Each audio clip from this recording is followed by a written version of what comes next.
PCOD हमारे समाज में एक गंभीर समस्या बन चुकी है। गांव से लेकर महानगर तक काफ़ी ऐसी महिलाएं और लड़कियां हैं जो पीसीओडी से पीड़ित हैं। इंडिया में almost 22% of females are suffering from PCOD. जानते हैं कि पीसीओडी होता क्या है। आज हमारे साथ मौजूद हैं फर्टिलिटी एक्सपर्ट डॉक्टर चंचल शर्मा, जिनको 9 इयर्स ऑफ एक्सपीरियंस है फर्टिलिटी के क्षेत्र में, और ये हमें बता सकती है कि पीसीओडी कैसे फर्टिलिटी से रिलेटेड है, इनफैक्ट इनफर्टिलिटी से रिलेटेड है, और क्या क्या इसके सिम्टम्स हैं। इनफैक्ट डॉक्टर चंचल शर्मा, आप हमें बताइए कि पीसीओडी होता क्या है। बेसिकली पीसीओडी जो है that is an polycystic ovarian syndrome के नाम से जानते हैं। नॉर्मली अगर किसी भी पेशेंट को डॉक्टर बताते हैं तो ऐसा समझाते हैं कि आपकी ओवरीज के अंदर छोटी छोटी पानी की गांठें बन गई हैं और ओवरीज में ऐसा स्पेस नहीं है कि वो फॉलिकल को ग्रो कर सके। फॉलिकल एवरी साइकिल, कभी कोई भी नेचुरल साइकिल है तो पीरियड के सेकेंड या थर्ड डे से आपकी ओवरीज कुछ प्री मेच्योर फॉलिकल्स रिलीज करती हैं जो डेवलप करते हैं। 14-15 डे तक वो डोमिनेंट फॉलिकल में कन्वर्ट होता है। उसके बाद उसके अंदर से ओवा, जिसे हम स्त्री बीज बोलते हैं, वो रिलीज होता है। वही ओवा जब मेल स्पर्म के साथ मिलता है तो फर्टिलाइजेशन होता है and any female can conceive. जब इस पूरी साइकिल में कहीं पर भी कुछ भी हिंड्रेंस होगी तो वो प्राइमरी स्टेज आपकी जो ओवरीज हैं, आपके अंडाशय हैं, वहां से जो एग रिलीज हो रहे हैं वही ग्रो नहीं करेंगे, तो शुरुआत वहां होती है।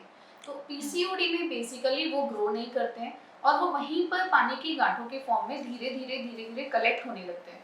लेटर स्टेजेस में इसी की वजह से आपका जो ल्यूटिनाइजिंग हार्मोन है वो भी प्रॉपरली रिलीज नहीं होता और फीमेल्स को स्कैंटी ब्लीडिंग होती है।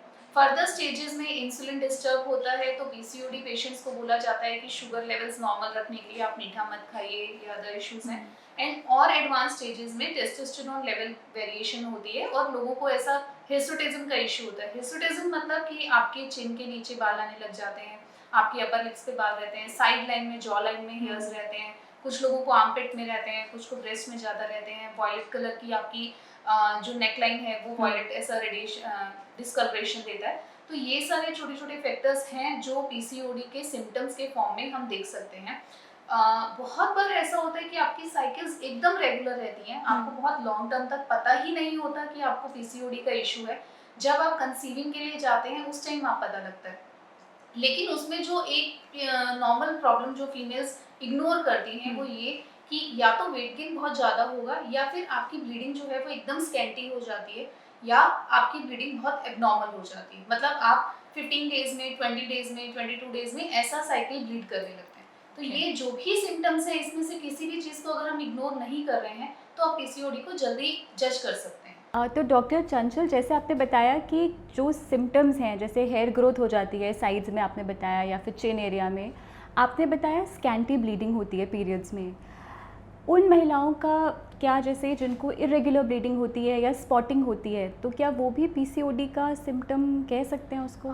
तो बेसिकली अगर किसी को मिड साइकिल ब्लीडिंग हो रही है या फिर बहुत सारे अनमेरिड फीमेल्स ऐसे आते हैं जो प्रोफ्यूज ब्लीडिंग के साथ आते हैं, 3 मंथ से कंटिन्यूसली ब्लीडिंग हो रही है या 4 मंथ से हो रही है, या फिर एक बार स्टार्ट होती है ब्लीडिंग तो विदाउट मेडिसिन वो बंद नहीं होती है। ये सब सिचुएशंस में आपको पीसीओडी की प्रॉब्लम हो सकती है।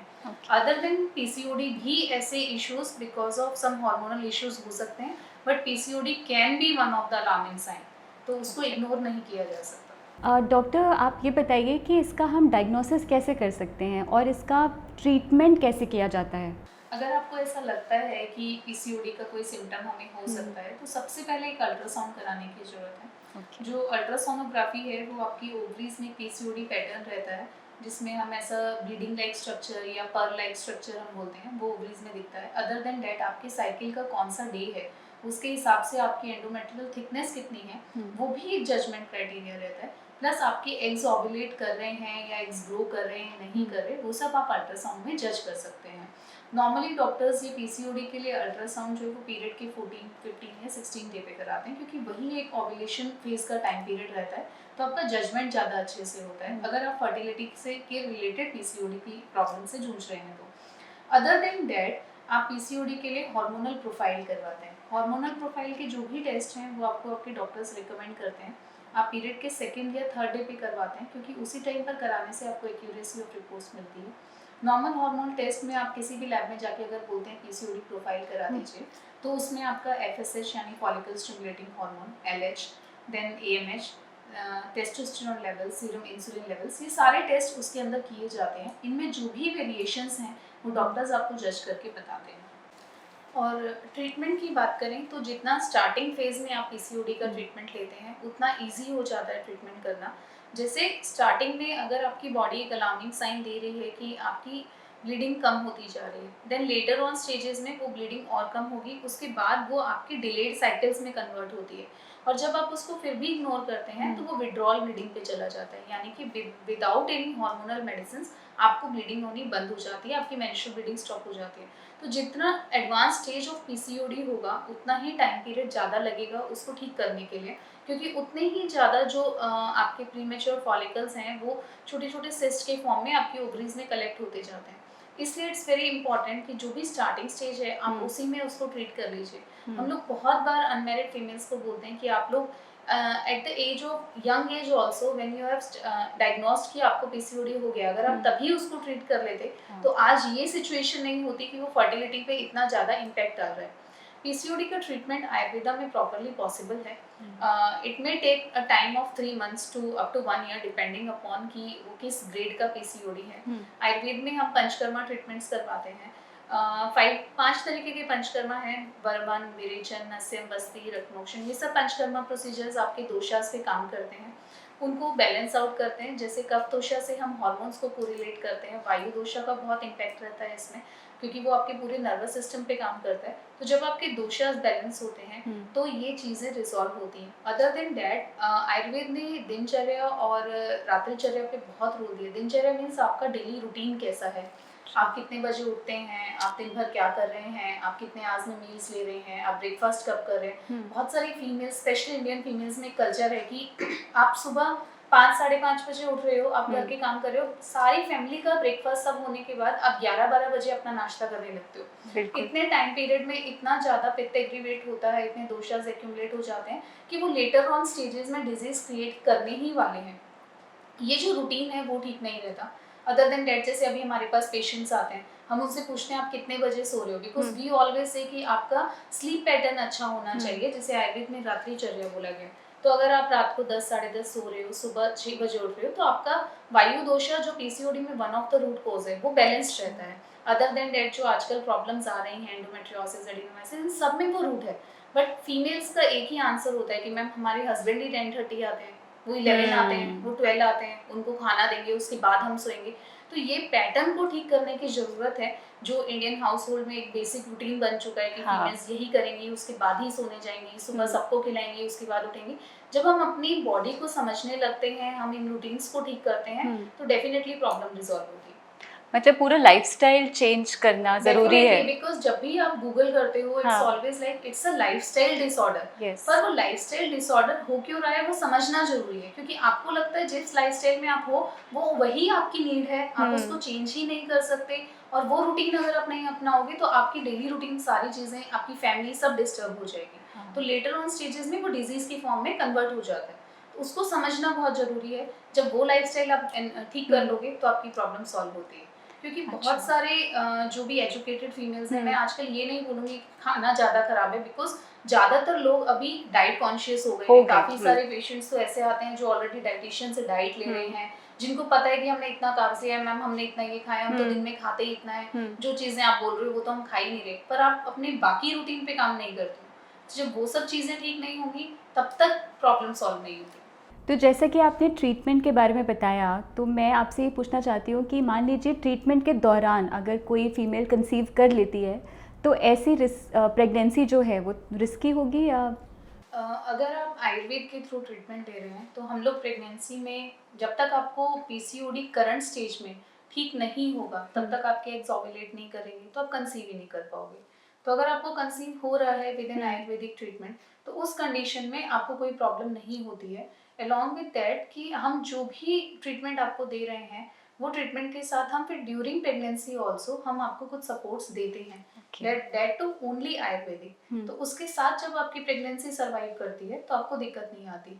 सबसे बड़ा इशू तब होता है जब आपने कंसीव किया और मदर का इंसुलिन लेवल वेरिएबल है या फिर मदर मेटफॉर्मिन या किसी ऐसी मेडिसिन पे है। तो as an Ayurvedic doctor I always recommend to my patients कि आप कोई भी अगर डायबिटीज रिलेटेड या इंसुलिन बैलेंस करने के लिए कुछ भी एलोपैथिक मेडिसिन ले रहे हैं तो उसको रोकना या उसको ठीक करना, पहले उसको लेवल आउट करना, इट्स वेरी इंपॉर्टेंट, ताकि प्रेगनेंसी में हमें वो मेडिसिन कैरी फॉरवर्ड ना करनी पड़े। बिकॉज इट्स वेरी इंपॉर्टेंट कि आपका बच्चे को डायबिटीज होने का चांस ना रहे, जुवेनाइल डायबिटीज होने के चांसेस ना रहे। अगर फिर भी आयुर्वेदिक मेडिसिन के साथ आप जा सकते हैं। जैसे अभी हमारी एक पेशेंट है, she conceived at the age of 39 and she was earlier also at a pre diabetic condition. तो proper case of PCOD, withdrawal bleeding से पीरियड्स आते थे, उसके बिना कभी नहीं आते थे।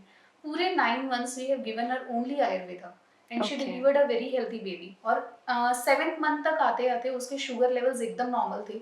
उसने जो हमें उसे आयुर्वेदिक मेडिसिन दिया था, even those were also stopped.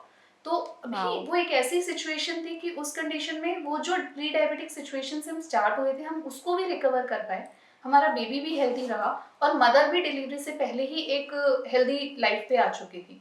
तो ऐसी कंडीशंस आप आयुर्वेदा के साथ अचीव कर सकते हो। तो वो आयुर्वेदा है तो संभव है, मैं हमेशा बोलती हूँ। बिल्कुल। तो पीसीओडी का आयुर्वेदिक ट्रीटमेंट कितना सक्सेसफुल है और कितना सेफ है? पीसीओडी का आयुर्वेदिक ट्रीटमेंट ऑलमोस्ट 80 to 85% तक सक्सेस देता है। सिर्फ ऐसे केसेस जो बहुत एक्सट्रीम लेवल पे हार्मोन्स ले चुके हैं, बहुत ज़्यादा इंजेक्शंस ले चुके हैं और बहुत ही एक्सट्रीम कंडीशंस हैं, and still those patients have not patience कि वो उतना टाइम आयुर्वेदा को दे। लाइक पेशेंट्स तो ऐसा आपसे एक्सपेक्ट करते हैं कि आप उनके पास गए इन 2nd और 3rd मंथ में ही अगर आपका फॉलिकल डेवलप नहीं कर रहा है तो दे आर लाइक मैम सब मेडिसिन दे दिया है, सब कर दिया है, कंसीव नहीं हो रहा और आप कोई ऑप्शन बता दो। तो क्योंकि पीसीओडी आज नहीं आया है, आज आप विड्रॉल ब्लीडिंग पे नहीं गए हो, आज ही आपके एग्स एंड ओव्यूलेटरी साइकिल में नहीं कन्वर्ट हुए हैं। सो जो चीज़ 4 साल पुरानी है, यू कांट एक्सपेक्ट कि वो 2 महीने में ठीक हो जाए। तो अगर पेशेंट्स के पास पेशेंस है, अच्छा पेशेंस लेवल रखते हैं और वो डिटर्मिनेशन है, देन आयुर्वेदा गिव्स रिजल्ट्स, कोई इशू नहीं आता है।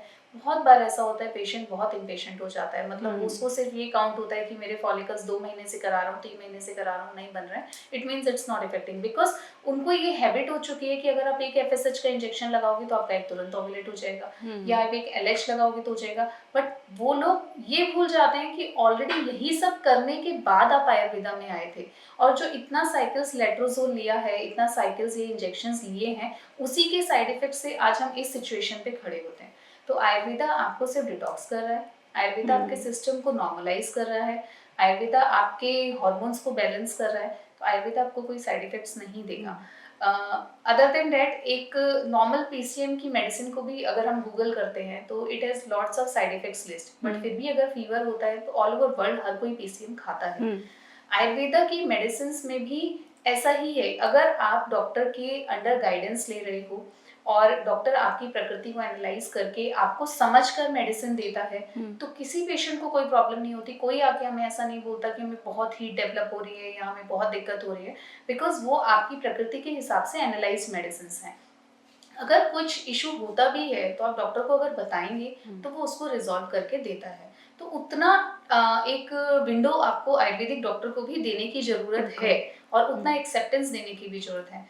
अगर ऐसा है तो 80 to 85% तक, ऑलमोस्ट 90% तक पेशेंट्स का पीसीओडी रिजॉल्व होता है। We have a number of patients जो विड्रॉल ब्लीडिंग वाले थे, जिन्हें ऐसा बोला कि डोनर एग से ही IVF होगा, आपके एग्स में कुछ भी नहीं है, even those patients conceive naturally. Wow. तो आज आपने जाना कि पीसीओडी के क्या ट्रीटमेंट है, इसका क्या इलाज है और आयुर्वेदा से इसका इलाज एकदम संभव है। पीसीओडी और इनफर्टिलिटी आपस में रिलेटेड हैं, तो अगर आपको लगता है कि आप पीसीओडी से पीड़ित हैं तो आप वेट ना कीजिए, आप और डॉक्टर चंचल शर्मा जी से मिलिए और आपकी समस्या का समाधान हो सकता है।